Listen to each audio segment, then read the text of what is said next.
Nous vivons une époque dangereuse. L'année dernière, plus de 100 soldats de la paix ont perdu leur vie.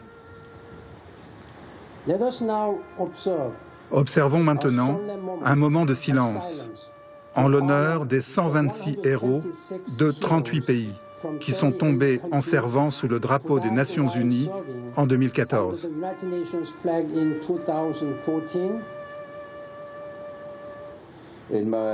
Au cours des 3 ans et demi que j'ai passé à ce poste, plus de 460 soldats de la paix sont morts, soit un tous les 3 jours.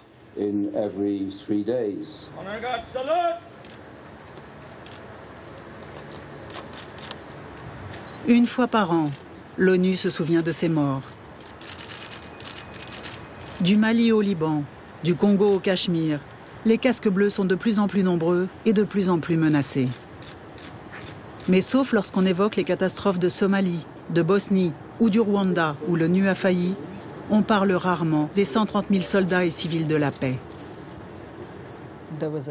Il fut un temps où nous pensions que le drapeau bleu était notre meilleure protection. C'est fini. Désormais, nous sommes directement visés.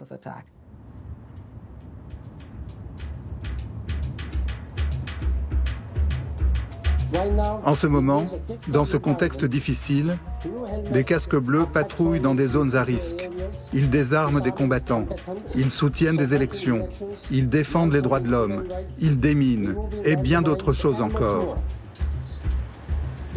Souvenons-nous aussi que la grande majorité des casques bleus proviennent de pays en voie de développement.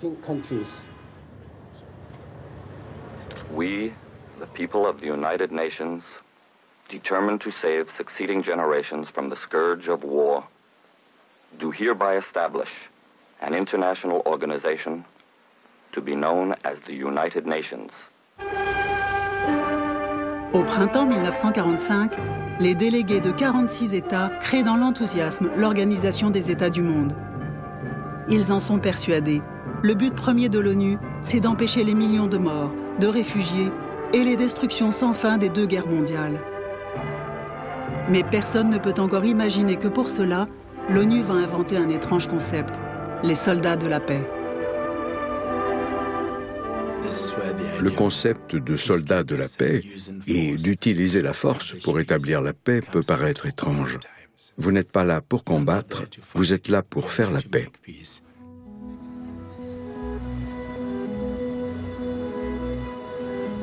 « 70 ans plus tard, face au désastre en Syrie, en Irak, en Ukraine, beaucoup considèrent que l'ONU a échoué. Que face au terrorisme transnational et aux États faillis, cette vénérable institution, bavarde et bureaucratique, est dépassée. Mais alors, pourquoi y a-t-il toujours plus d'opérations de casques bleus? S'il est facile de déclencher une guerre, comment faire la paix? Peut-on imposer la paix? Ce qui est frappant, c'est que malgré toutes les divisions d'aujourd'hui, les États se rendent compte que s'il n'y avait pas le maintien de la paix, il faudrait l'inventer aujourd'hui. Parce que le maintien de la paix, c'est la dernière station avant l'enfer pour beaucoup de peuples désespérés.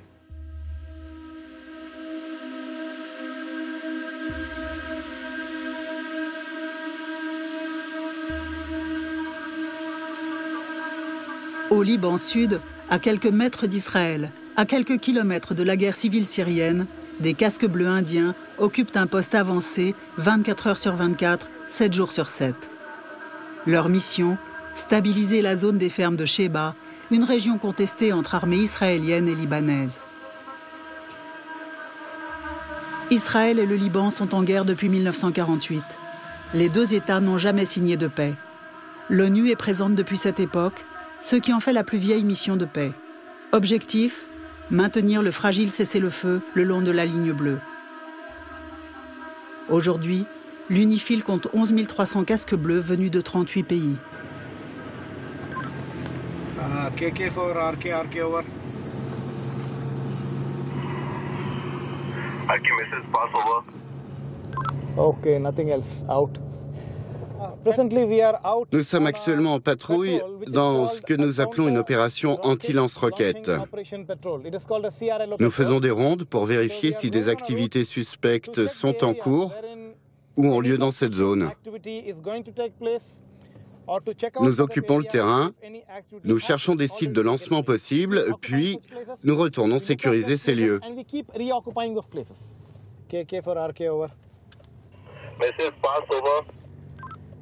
On approche de la zone, terminé.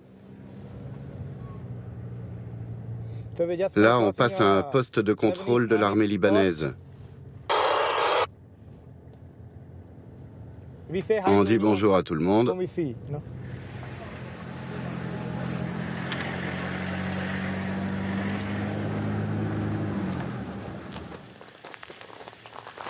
Comme le Pakistan, le Népal, l'Éthiopie ou le Bangladesh, l'Inde est l'un des plus gros pourvoyeurs de troupes des Nations Unies. Maintenir la paix, c'est d'abord maintenir le calme. Un jour, un soldat libanais a été blessé à la main lors d'un échange de tirs. Ça a créé une forte tension. Pour l'apaiser, nous avons été chercher un de nos véhicules blindés. Nous l'avons placé entre les belligérants, nous avons agité nos drapeaux et leur avons demandé de regagner leur territoire respectif. Ils ont quitté la zone et la situation s'est calmée de manière très pacifique. Puis chacun a pris contact avec son quartier général. C'est un des incidents qui s'est produit pendant mon service. Je dois avouer que c'est assez intense. La tension peut monter en quelques secondes. Pour la faire baisser, ça peut prendre 15 à 20 minutes.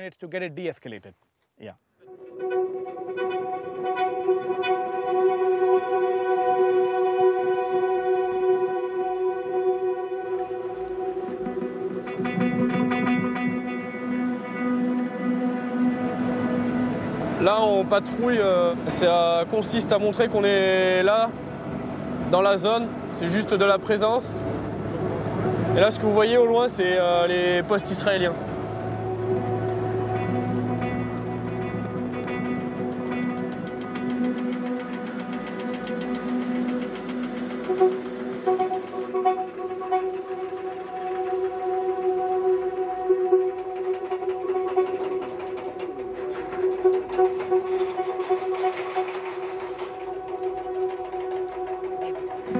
Tu noteras dans ton compte rendu qu'on a vu une route, qu'on a noté une petite activité sur la Blue Line, donc côté israélien.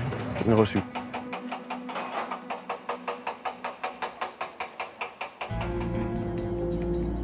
Que ce soit au Cachemire, au canal de Suez, à Chypre ou au Liban, les missions traditionnelles de l'ONU suivent les mêmes principes.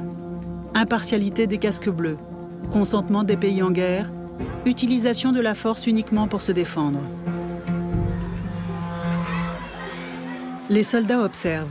Ils tentent d'empêcher toute provocation qui pourrait relancer le conflit entre deux États. Ils en profitent aussi pour aider la population locale. Janvier, février, mars. À Chypre, les Nations Unies sont totalement passives.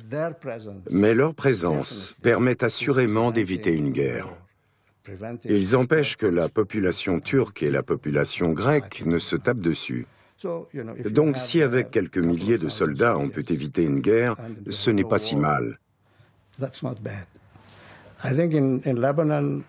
Je pense qu'au Liban, les casques bleus contribuent à maintenir le calme à la frontière entre le Liban et Israël. Fin janvier 2015. Un nouvel échange de tirs entre Israéliens et Hezbollah libanais dégénère.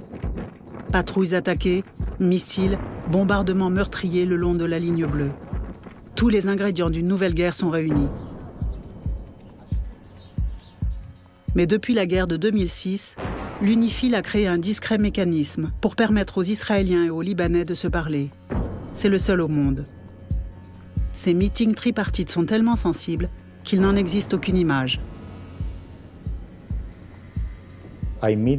Pendant la crise, j'ai immédiatement contacté les deux parties à différents niveaux, au niveau institutionnel et au niveau tactique. Les deux parties ont été capables de discuter des problèmes et des incidents de manière très constructive. Et en très peu de temps, nous avons ainsi pu éviter que cela ne dégénère en une situation dramatique, très dangereuse. Nous ne sommes pas ici dans une opération de type chapitre 7, où nous aurions mandat d'effectuer des actions contre un ennemi. Il n'y a pas d'ennemi ici. Nous opérons sur la base du principe d'impartialité et nous continuerons ainsi même s'il y avait une détérioration de la situation dans la région.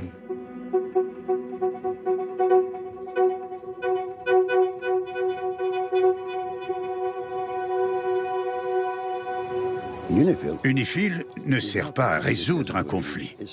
C'est de la gestion de conflit. On gère le conflit en étant sur place. Il serait faux de croire que ces unités de maintien de la paix peuvent résoudre les problèmes. Elles ne le peuvent pas. Elles peuvent gagner du temps. UNIFIL gagne du temps et je pense qu'ils font un excellent boulot. Mais qui va résoudre les problèmes ici ?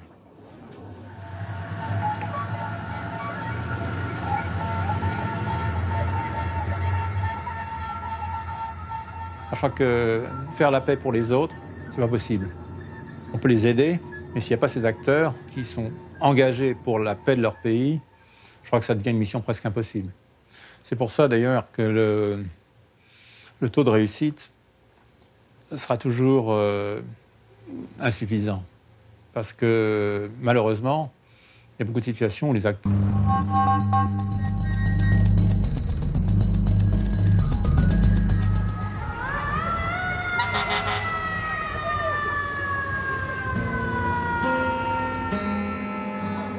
Pourquoi l'ONU maintient-elle une paix relative au Liban Sud, mais pas en Syrie, en Irak ou au Yémen? La réponse ne se trouve pas au Proche-Orient, mais à New York. C'est une question difficile. Pour déployer des soldats de la paix dans une de ces régions, on a besoin d'un accord et d'une résolution du Conseil de sécurité. Et de gouvernements qui acceptent de mettre à disposition des troupes. En Syrie, en Irak et au Yémen, le Conseil de sécurité n'a pas été capable de se mettre d'accord sur une résolution.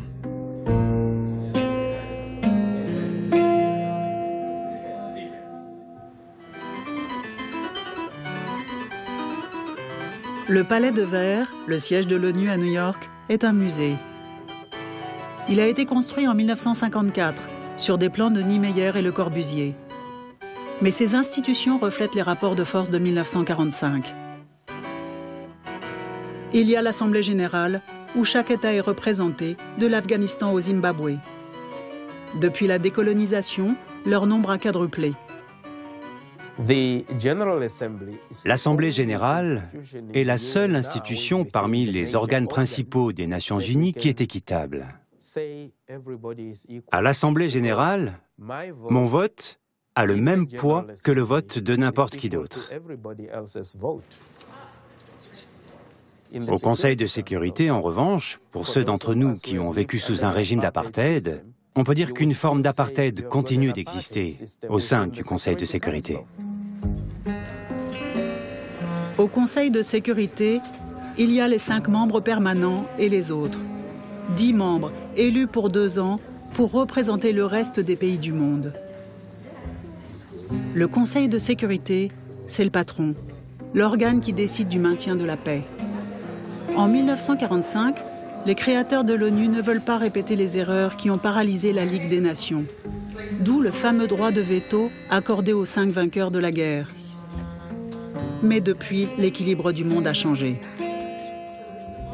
Si les 5 membres permanents et le Conseil de sécurité ne comprennent pas combien le monde extérieur a changé, ils deviendront de plus en plus insignifiants. Nous sommes donc engagés, avec le soutien de la France et du Royaume-Uni, dans un important projet de réforme du Conseil de sécurité afin d'y inclure d'autres membres permanents, comme l'Allemagne, le Japon, le Brésil et l'Inde.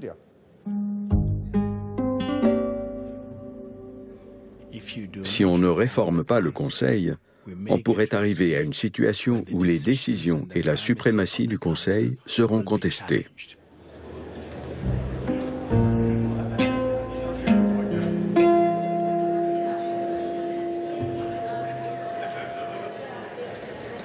Pour comprendre les difficultés, rien de mieux que de suivre une conférence de presse de l'un des puissants membres permanents du Conseil de sécurité. There was an initiative by the French that they were looking to move, whether realistic or not, to deprive the Permanent Five of their veto power when it comes to that kind of the resolution. Would Russia agree on that? We're against everything which is tampering with the veto powers of the Security Council. Les cinq sont en désaccord sur beaucoup de choses, sauf sur le fait que la situation actuelle leur convient mieux.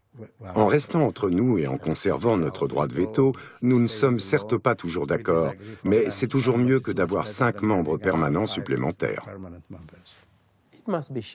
Il faut partager, il faut créer un équilibre.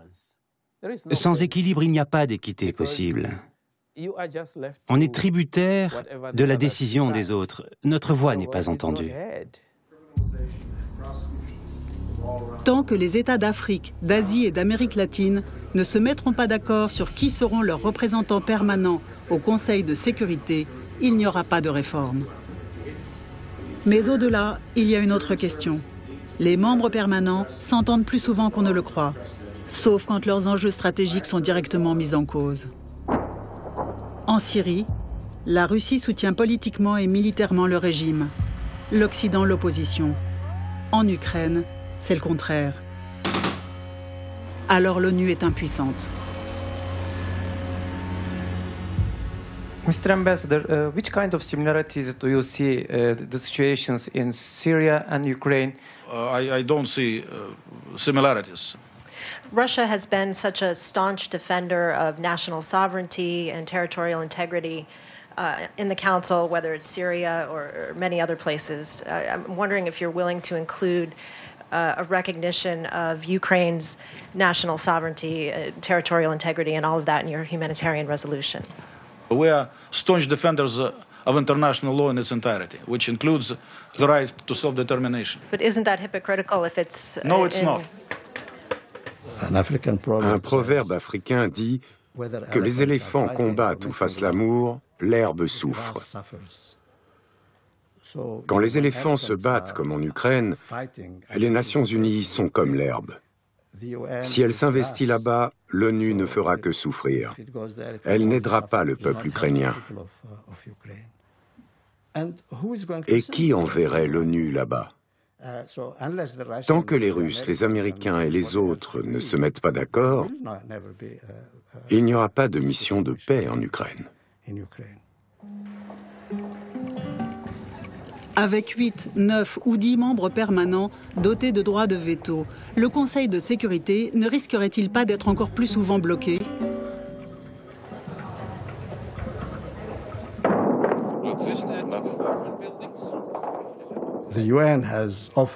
L'ONU a souvent été placée dans des situations où on lui donne un mandat à remplir sans lui donner les moyens de l'appliquer. Srebrenica est un cas d'école. Boutros Ghali a dit plusieurs fois au Conseil de sécurité « Avec 15 000 hommes, nous ne pouvons pas protéger la population en Bosnie. Ce n'est pas possible. » On lui a répondu « Non, allez-y, c'est bon. » Quand le massacre à Srebrenica a eu lieu, c'est l'ONU qui a été tenue pour responsable. Boutros Ghali, Kofi Annan, etc. Même chose au Rwanda. L'ONU était sur place, là encore, Boutros Ghali a demandé davantage de troupes. Celles-ci ne lui ont pas été accordées et presque 1 million de personnes ont été tuées sous les yeux de l'ONU. Nous devons être certains que lorsqu'une mission est déployée, les objectifs à atteindre soient garantis par les moyens nécessaires.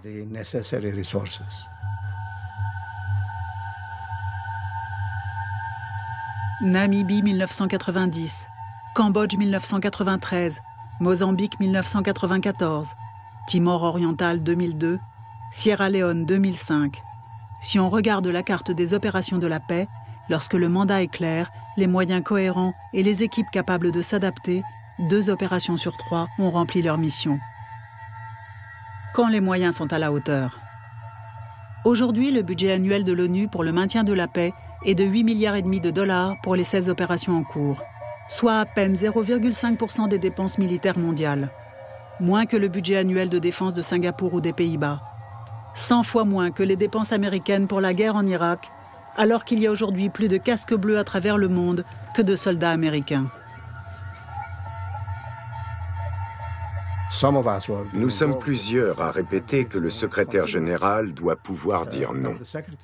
Le secrétaire général doit dire au Conseil de sécurité « Désolé, si vous voulez que nous protégions la population du Darfour, le Darfour c'est aussi grand que la France, si vous voulez que nous protégions la population, vous ne pouvez pas nous dire de le faire avec 10 000 hommes. C'est pas possible. » D'autant qu'aujourd'hui, les problèmes qui se posent aux casques bleus sont d'un genre nouveau. Ils n'interviennent plus entre États, mais à l'intérieur d'États de plus en plus délabrés.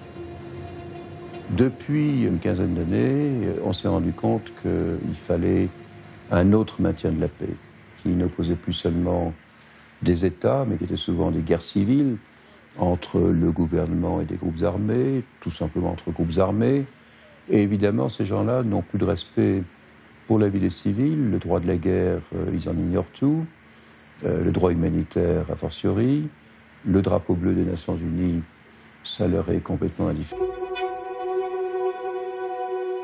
La plupart des situations dans lesquelles on déploie maintenant des casques bleus sont dans une zone grise, où c'est plus tout à fait la guerre, mais c'est pas vraiment la paix. Et donc, ça n'est pas les casques bleus qu'on déployait sur le canal de Suez pour la première mission armée des Nations Unies. C'est des situations de sortie de guerre civile, où on peut revenir à la guerre civile. Et donc, il faut être prêt à prendre des risques. Et là, ça dépend de la qualité des troupes. Et ça dépend aussi, franchement, disons-le, de l'engagement des pays qui prêtent ces troupes.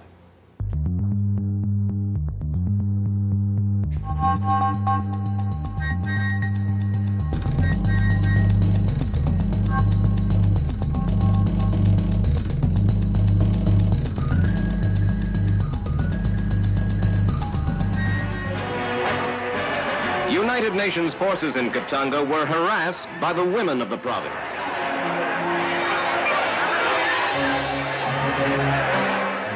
La première fois que l'ONU intervient dans une guerre civile, c'est au Congo, juste après l'indépendance. En 1999, l'ONU intervient à nouveau en République démocratique du Congo. À l'époque, l'immense pays est envahi par les États voisins et en pleine guerre civile. Ces conflits vont faire 2 millions de morts, des viols de masse, 20 millions de déplacés. 40 milices armées sont encore actives dans l'est du pays. La MONUSCO est la plus grande opération de la paix de l'ONU. 25 000 hommes, dont 21 000 soldats. Et la plus difficile, protéger les 80 millions d'habitants de l'immense Congo, grand comme 5 fois la France.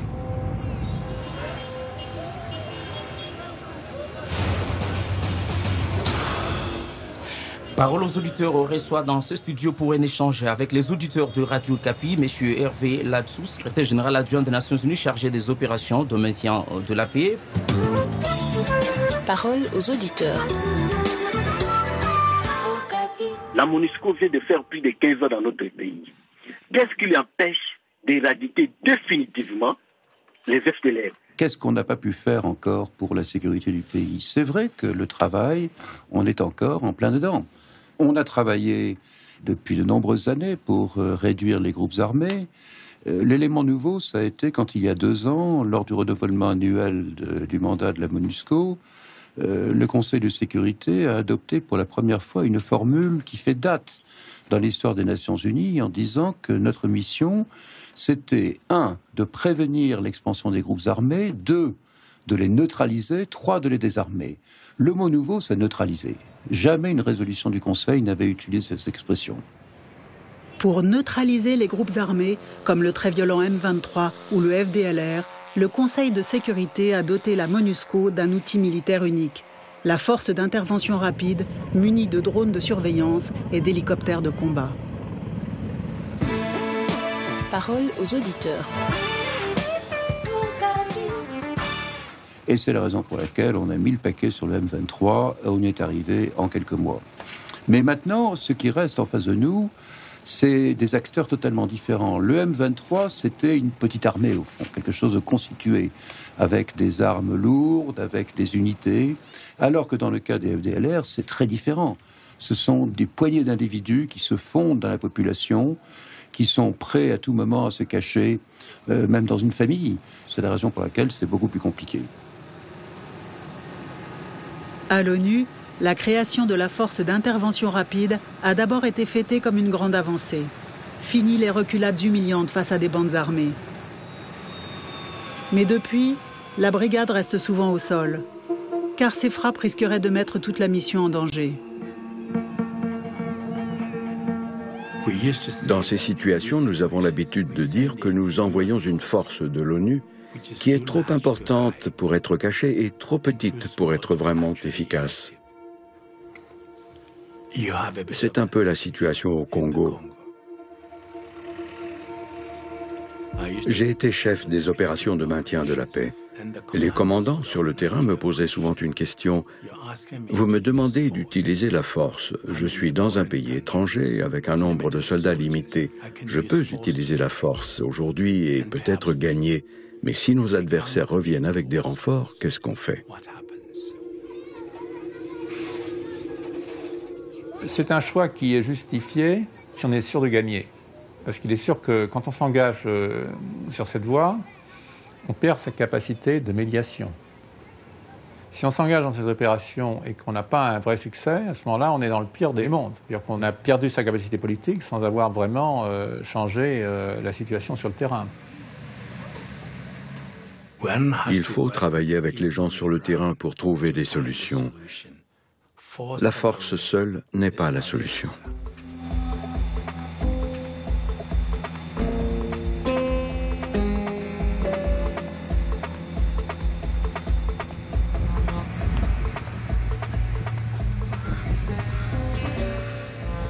Autre étape dans l'est du Congo, un contingent égyptien fête son retour au pays. Malgré la poursuite des violences, le gouvernement congolais exige le départ de la MONUSCO.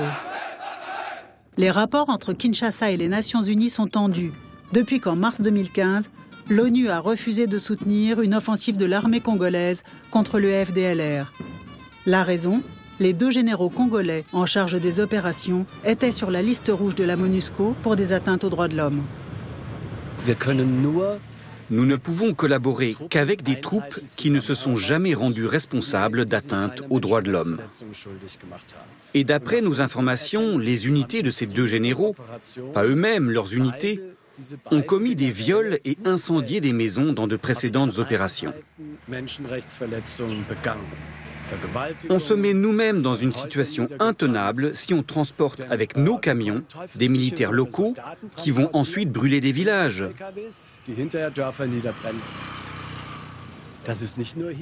Ce sont des règles générales de l'ONU, appliquées aussi au Mali, en Centrafrique ou en Somalie.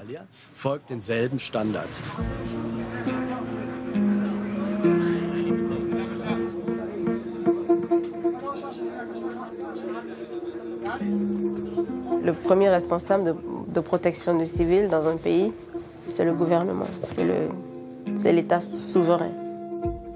Mais nous, quand on est déployé avec un mandat de protection des civils, il est compris en général que, quelles que soient les agressions qu'il y a contre les civils dans ce pays-là, c'est la mission qui est responsable. On ne peut pas mettre un casque bleu derrière chaque civil dans les pays où nous sommes déployés avec un mandat de protection des civils. Le gouvernement du pays hôte, en l'occurrence le gouvernement de la République démocratique du Congo, s'il voit l'ONU simplement comme une sorte de prestataire de services de sécurité, est-ce que lui-même, ce gouvernement, va procéder aux réformes, aux transformations, qui sont la seule vraie réponse de long terme pour la paix? Parole aux auditeurs. Il y a cette question sur le rôle de la MONUSCO, les élections, et ça c'est sur le plan politique, bien sûr. C'est vrai, il ne faut pas réduire le rôle des Nations Unies à un rôle sécuritaire, un rôle stabilisateur. Il va y avoir, le Conseil de sécurité le souhaite, un rôle des Nations Unies dans le processus électoral, et je le dis très clairement, un rôle qui ne doit pas être simplement un rôle logisticien. On ne va pas se contenter de transporter des urnes et des bulletins de vote. Donc je pense que la fermeture de la MONUSCO, elle n'est pas pour demain, mais elle interviendra à un moment ou à un autre.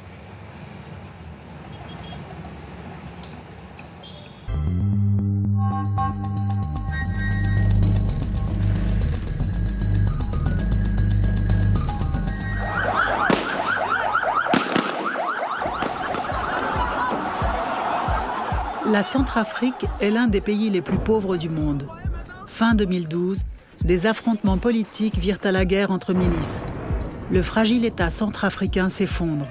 Préfectures, églises, mosquées, marchés sont pillés. Un tiers des 4,5 millions d'habitants est déplacé. 500 000 personnes, dont plus de 300 000 musulmans, fuient à l'étranger. Fin 2013, une force française est envoyée pour ramener le calme. En avril 2014, l'ONU crée la MINUSCA, chargée d'aider l'État à se reconstruire. La plus récente des missions de la paix compte 11 000 personnes de 47 pays.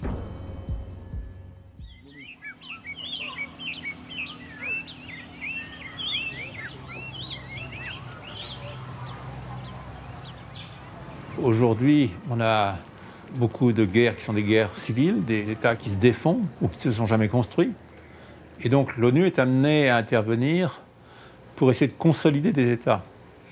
Et ça, finalement, c'est la chose la plus difficile qui soit. Comment intervenir dans la vie des autres? Comment les aider sans être un colonisateur?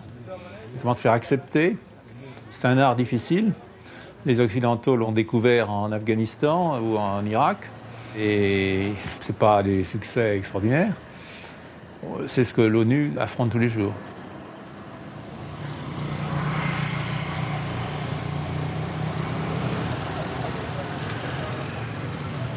Ce quartier était un haut lieu des milices chrétiennes. Depuis leur arrivée, les quelques 1500 policiers et gendarmes de l'ONU aident à le sécuriser. Armes et voitures volées sont confisquées, certains chefs de bande arrêtés. Sans sécurité, pas d'État. La police des Nations Unies a pourvu ici à la République centrafricaine de soutenir les forces de sécurité internes, la police nationale, la gendarmerie nationale, et ensemble, ce qu'on veut, c'est la sécurité de la population. La carte grise du véhicule. Avant, les forces de l'ordre étaient parfois tellement démunies que la population devait payer l'essence pour que la police puisse intervenir. Il y a 1 ou 2 mois, on ne pouvait pas être là, je crois, pas jusqu'au bout de 30 minutes. On doit se faire déjà tirer dessus. Jusque-là, c'est sur demande de la population parce qu'à un niveau, la population se sentait exaspérée, prise au piège.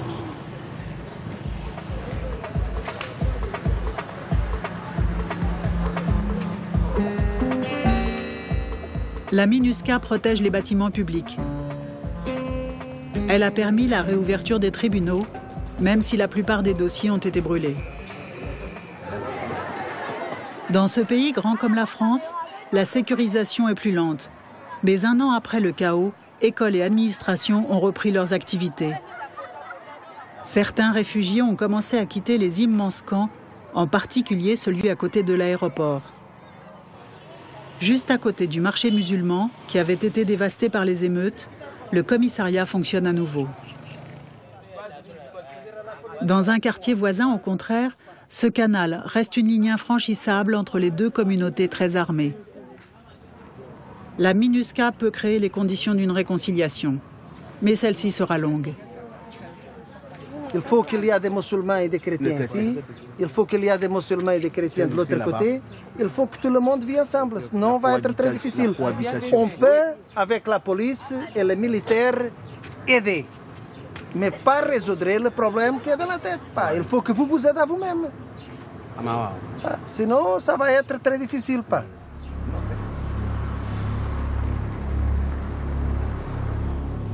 En autorisant la mission de la paix en Centrafrique, le Conseil de sécurité n'a pas seulement pensé aux villages pillés, aux femmes violées ou aux enfants soldats.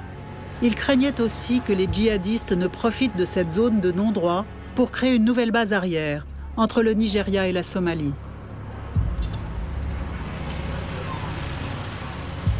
Vous savez, toute cette bande instable du fait de l'implosion de la Libye, de tout ce qui s'est passé au Mali, et donc l'international djihadisme et puis l'international terrorisme cherchaient un terrain de prédilection, et donc en sécurisant la RCA, on sécurise la sous-région Afrique centrale.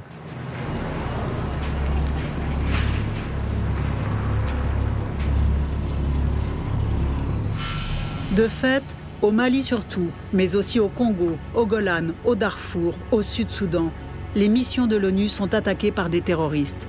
Mais est-ce une raison suffisante pour lancer les Nations Unies dans la fameuse guerre contre le terrorisme? Depuis le 11 septembre, il y a une tendance à faire de la lutte contre le terrorisme, entre guillemets, une sorte de grande aventure politique. Et je crois que le terrorisme, ce n'est pas un programme politique. Et donc, il faut faire très attention. On s'est engagé dans une voie dangereuse. Les États-Unis en premier, les Européens ont suivi. Il faut réfléchir au contexte politique de chaque situation et ne pas contribuer à unifier des mouvements qui en réalité ont les agendas fragmentés, que certains essayent effectivement d'unifier.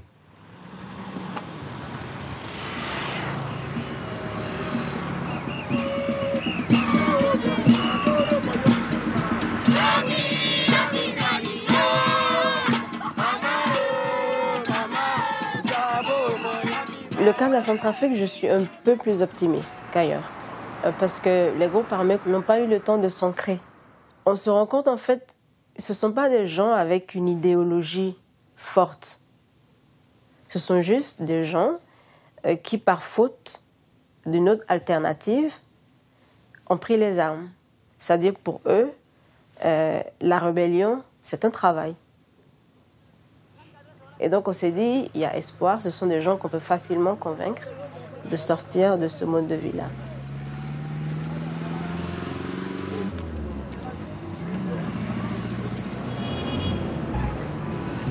La MINUSCA est encore une jeune mission, mais elle est confrontée aux mêmes problèmes que la plupart des opérations des Nations Unies. Il y a les cas de viol, de violence, de vol, de prostitution, qui entachent toute une mission. Il y a aussi le manque de troupes issues des pays riches. Ce n'est pas un de mes objectifs que de corriger la situation qui existait il y a quelques années, où 96% de nos troupes venaient du tiers-monde. Nous devons mettre fin à cette situation dans laquelle les pays riches qui ont des armées puissantes, bien entraînées, ne participent pas au maintien de la paix. C'est ce que j'appelle un peu crûment une situation où les pauvres donnent leur sang et où les riches donnent leur argent. Ce n'est pas bon pour le monde.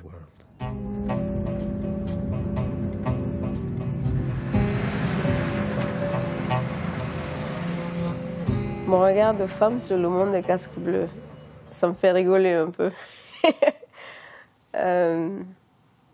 C'est pas facile. C'est vraiment les policiers, les militaires, et même le personnel civil, c'est une majorité d'hommes. Et dans tous les pays où on est déployé, toutes les victimes, la majeure partie des victimes, c'est des femmes et des enfants.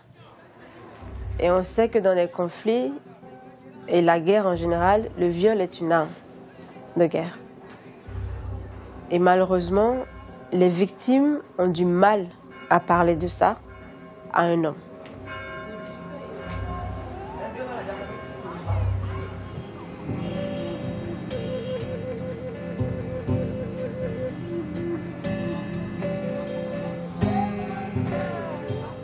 Reconstruire un État, c'est aussi lui donner les moyens de vivre.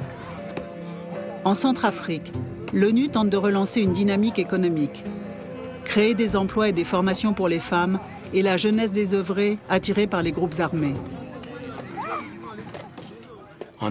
Le sous-développement exige des institutions. Il nécessite du développement.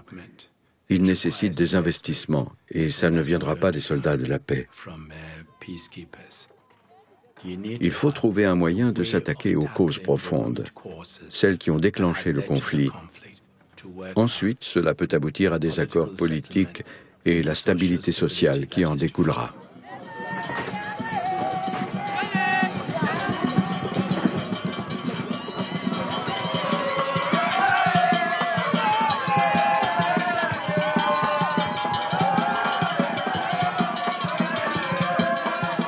Si le commissaire arrive à calmer les choses ici, il faut bien d'autres personnes pour venir très rapidement.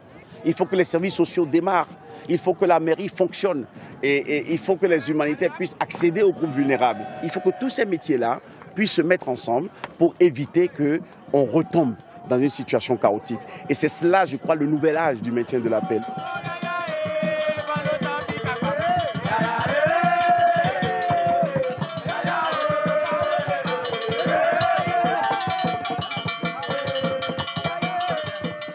Parfois ça marche, parfois ça ne marche pas. Mais nous ne pouvons pas abandonner le navire, parce qu'autrement, nous abandonnons le monde. Et le monde, pour moi, ce sont les gens. Inventés un peu par hasard au milieu du XXe siècle, les casques bleus sont devenus un acteur quasi permanent de la sécurité collective. Tous les États ne sont pas d'accord sur comment maintenir la paix. Les débats au Conseil de sécurité en sont la preuve.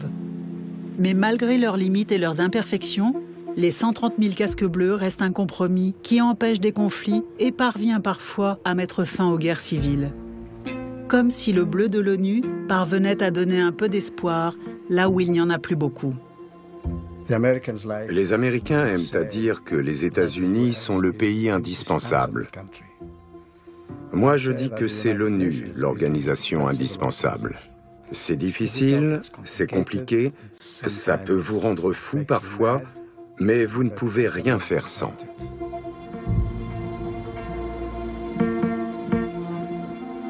Ce qui est miraculeux, c'est qu'il y ait des succès. Mais ces succès valent tous les efforts qu'on fait, même quand on échoue.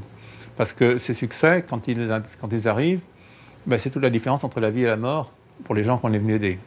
Donc ça vaut la peine. Thank you.